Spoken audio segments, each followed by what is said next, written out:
Ես ծնվել եմ Ղարաբաղի Ասկերանի շրջանի գյուղ Այգեստանում,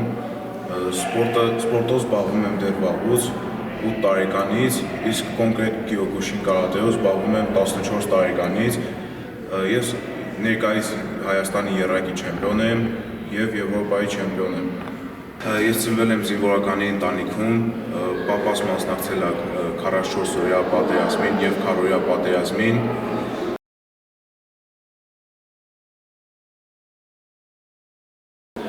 44-օրյա պատերազմի սկիզբը ես եղել եմ գյուղում, ընտանիքիս հետ եմ եղել, երբ սկսվել է պատերազմը, պապան գնացել է պոստեր, եղնիկներ, ես մնացել եմ ընտանիքիս մոտ, որպեսզի հոգան բոլոր կարիքները, չեմ մոռանա տիրող քաոսային վիճակը, մարդկանց անցուդարձը, լացուկոցը, շատ դաժան էր, մինչև հիմա որ հիշում եմ, փշաքաղվում եմ։ 44-օրյա պատերազմի 4-րդ օրը պապան մեզ տեղափոխեց Հրազդան, ինքը հետ վերադառնալով պատերազմի մասնակցել է նաև քեռիս, նա մարտել է Շուշիում, իսկ պապան եղնիկներ։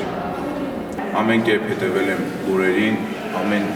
ինֆորմացիա իմ համար շատ կարևոր է, կախված կլինի իմ պապայից, թե իմ քեռից կամ вообще ուրիշ բարեկամներից ու ընկերներից։ Ցավալի օրեր էին, տառապանք էր այդ օրը։ Քեռի դեպքը եղել է նոյեմբերի 9-ի լույս գիշերը Շուշիի Քարին տակ կոչվող մասում,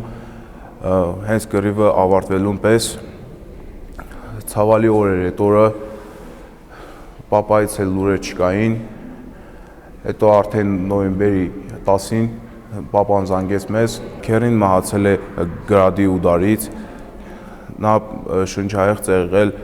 հողից։ Այս մասին պատմել է նրա ընկերը, ով նույն պահին իր կողքին էր և փորձում էր էլի կապի դուրս գալ իր ընտանիքի հետ։ Նա այդքանին ականատես է եղել։ Այդ դեպքից հետո մարմինը միանգամից տեղափոխել են Երևան, որտեղ և թաղվել է եռաբոլորում։ Պապան մեզ հետ բերելով Ղարաբաղ, փորձեցինք էլի ամեն ձև համակերպվել մեր կյանքին։ Առաջին մրցումս կպել եմ Հայաստանում, գրավելով առաջին տեղը, դարձել եմ Հայաստանի չեմպիոն։ 2022 թվականի նոյեմբերի 4-ին Եվրոպայի առաջնությունների տեղի ունեցել Պորտուգալիայում, որտեղ նույնպես առաջի տեղ եմ գրավել, դառնալով Եվրոպայի չեմպիոն։ Այդքանից հետո ես տեսել եմ բլոկադան, դաժան օրեր էին, բենզին вообще չկար, կամ եթե կար շատ քիչ, հացը զորով էին ճարում,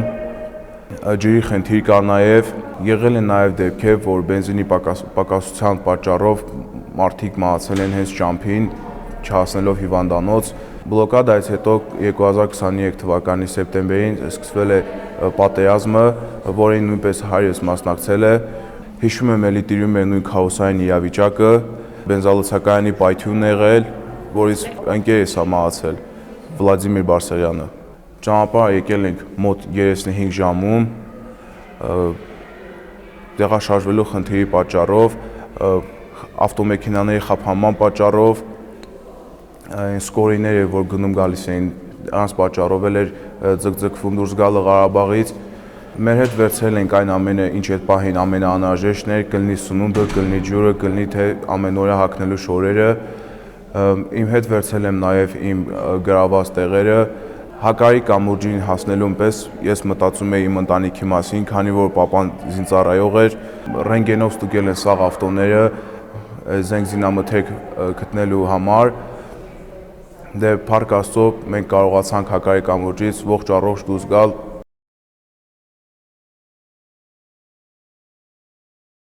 Պատերազմից հետո տեղափոխվել ենք էլի Հրազդան, իմանալով, որ իմ հայրենակից Արմեն Պետրոսյանը Երևանի երկրորդ մասիվում բացել է իր խումբը, վերանվանելով այն վերադարձ։ Այդ լուրը ես իմացել եմ իմ ընկերոջից, Լալայան Հակոբից, եկել են վերսկսել իմ պարապմունքները արդեն Արմեն Պետրոսյանի մոտ,